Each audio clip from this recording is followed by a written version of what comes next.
sam Laura. I ja sam Laura. A ja sam Ana. Mi smo članice zavičajne povijesne grupe Osnovne škole Josipa Zorića koje vodi nastavnica Zdenka Knežić.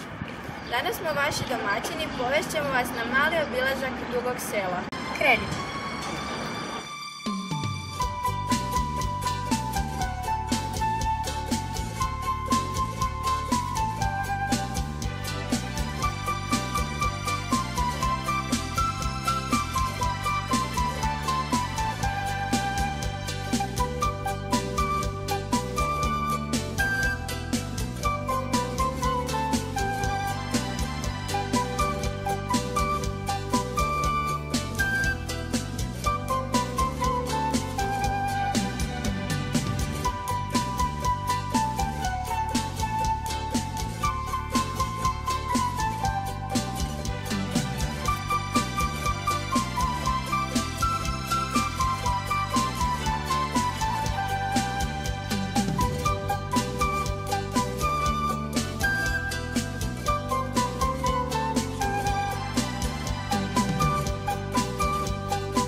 Ovo je najviša kota Dugog Sela, 206 metara.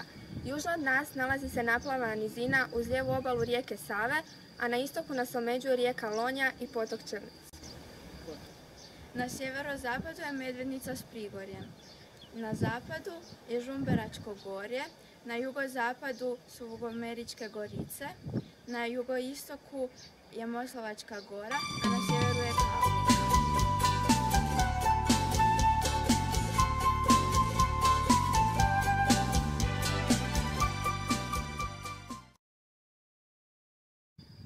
Ovdje počinje povijest Dugog Sela. Kralj Andrija II. Erpadović darovao je 1202. godine zemlju Svetog Martina viteškom redu Templarima. To je najstariji pisani zapis našeg područja s Martinskom crkvom. Crkva je nekoliko puta bila dograđivana i pregrađivana, a to su pokazala i arheološka iskapanja. Crkva je izgrađena u romaničkom, kasnije gotičkom i baroknom stilu. Sama crkva kao građevina bit će spomenuta u popisu župa 1334. godine. Sigurno je da je postojala i ranije pod imenom Sveti Martin. Značajan geografski i strateški položaj sigurno su utjecali na njeno postojanje i prije 1209. godine. Crkva je dobila ime po biskupu u francuskom gradu Turu Svetom Martinu. Inače, Sveti Martin rođen je u mađarskom gradu Sabariju 316. godine. Franjački kralj Klodvig proglasio je Svetog Martina zaštitnikom franjačkih kraljeva. Dolaskom vojske cara Karla Velikog u 9. stoljeću i franjačkih misionara kult Svetog Martina stiže i u Panonije. 4.7.2007. postavljena je ova stilizirana metalna stopa Svetog Martina i time je Dugo Selo uključeno u međunarodnu trasu europskih gradova i regija u kojima se štuje Sveti Martin. Turistička zajednica Dugog Sela popularizirala je biciklističku stazu kroz Dugo Selo pod nazivom Stopama Svetog Martina. Ispod nas je kip dugoselskog zaštitnika Svetog Martina, Rad Kipara Cikača.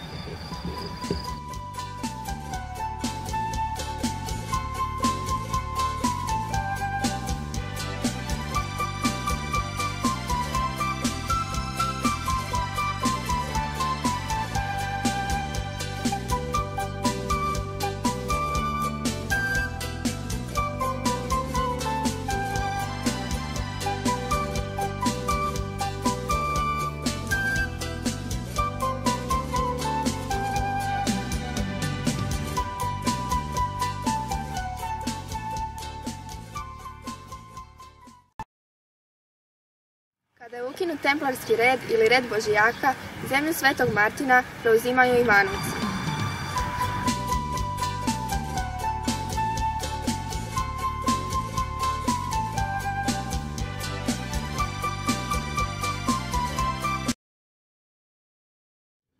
Ime Dugog Sela pod nazivom Velika sela, Mala sela i sela spominje se 1566. i 1622. godine. Mjesto je bilo pod upravom feudalaca Tahi, Zrinski, a kasnije i Draškovića.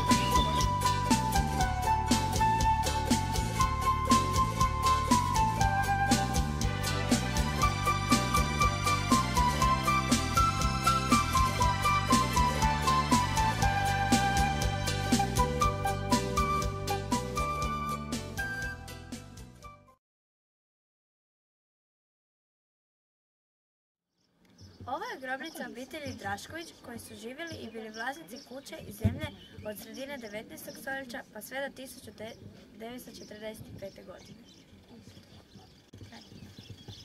A ovo je grobnica poznatog župnika, pisca, prosvjetitelja i saborskog zastupnika Josipa Zorića, po kojem je i naša škola dobila ime.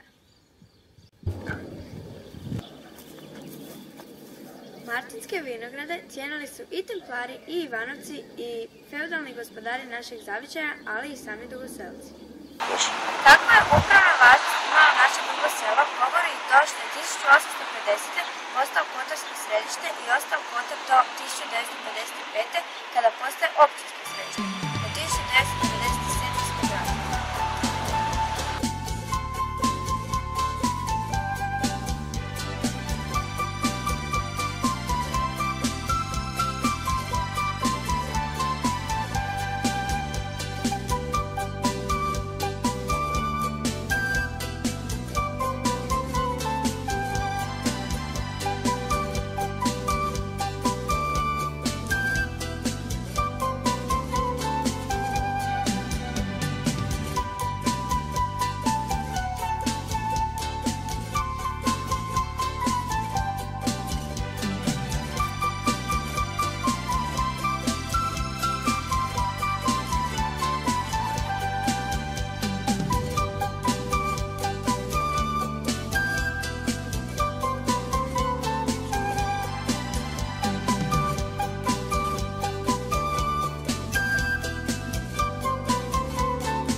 Dugo Selo je cestovno i željezničko naselje. Prvi vlak prošao je davne 1870. godine. Danas naši sugrađani brzo stižu do naše metropole, Zagreba. Ove stare kućice odoljevaju betonu i čeliku, kao i folklorno društvo Preporod koje je osnovano još 1907. godine.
Najnovija povijest Dugog Sela ubrajamo i kulturno-umjetničko društvo Preporod.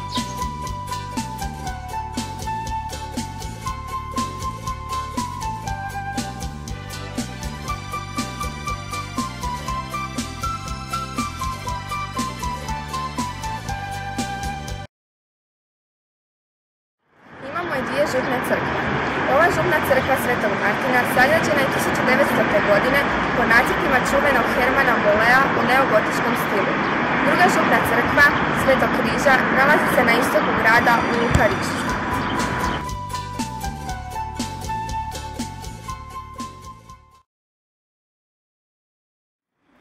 Dugoselci su bili sudionici Prvog i Drugog svjetskog rata, ali i novijeg Domovinskog rata. Danas brojimo preko 17.000 žitelja i veselo nas što imamo mladu populaciju. Zdrav duh u zdravom tijelu prakticirali su Dugoselci u 20. stoljeću i sada u 21. stoljeću. Nogometaši, rukometaši, stolnotenisači, atletičari, biciklisti, mladi uključeni u istočnjačke borilačke vještine i ritmičku gimnastiku pokazuju važnost zdravog života.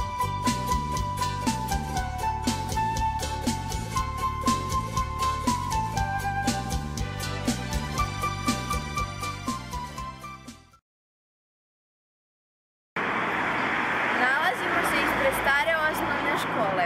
1.11.2013. Dugoselsko školstvo proslavilo je 160. obljetnicu. Danas naš grad ima dvije osnovne škole. Osnovnu školu Josipa Zorića i osnovnu školu Ivana Benkovića i srednju školu.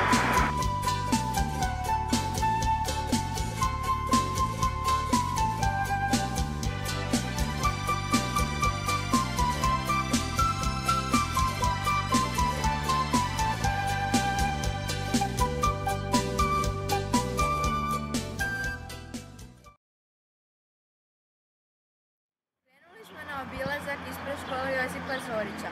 Završit ćemo na istom mjestu, ali u ljepšem okruženju, našem zelenom raju. Želimo mnogo zelenila i to je naša poruka. Dugo Selo je kraj zanimljive povijesti i sadašnjosti te zanimljivih ljudi.